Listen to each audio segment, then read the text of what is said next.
Hello mga mangroves, tungki, gitawag ning tungki diri sa among dapit. Mao ni ang nahimutang sa likod sa among eskwelahan nga sa dugayng panahon giatiman, giampingan, giprotektahan aron og naay mga kalamidad like baha or tidal waves. Safety ang mga tao. So kining mga dagkog punuan mao ni naon nagtanom ug kanang mga gagmay nga punuan mao ni nauwahig tanom.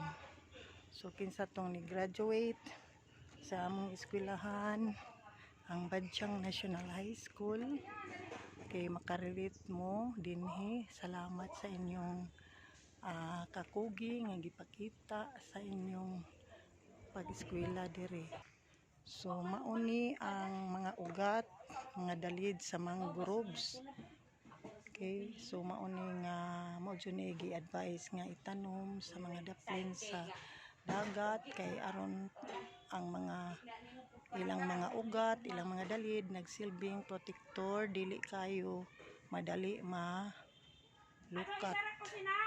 So kinsa tong may mga mangroves diha maka-relate siguro sa purpose. So mao pud ni nagsilbing itloganan sa mga isda ug naay makuha daning mga tuway, mga lambay lambay, mga kanang siningan imbaw kay naay mga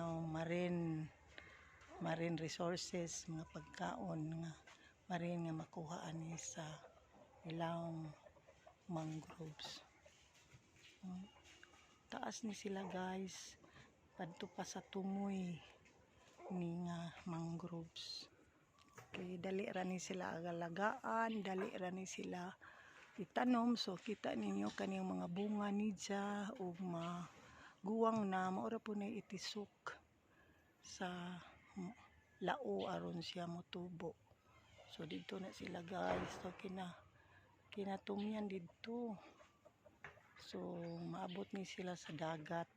So ganina kay taob man. So basa diri ag juta kay niabot man ang dagat diri. Okay. Thank you for watching. This is the tungki error or mangroves. So atong ipadayon ang pagtanom ug pag-protect sa mga mangroves, dili angay putlon o himuong mga sugnod kay kini dakong tabang sa atong panginabuhi, labi na sa mga mananagat kay mao ni puy-anan sa mga isda unya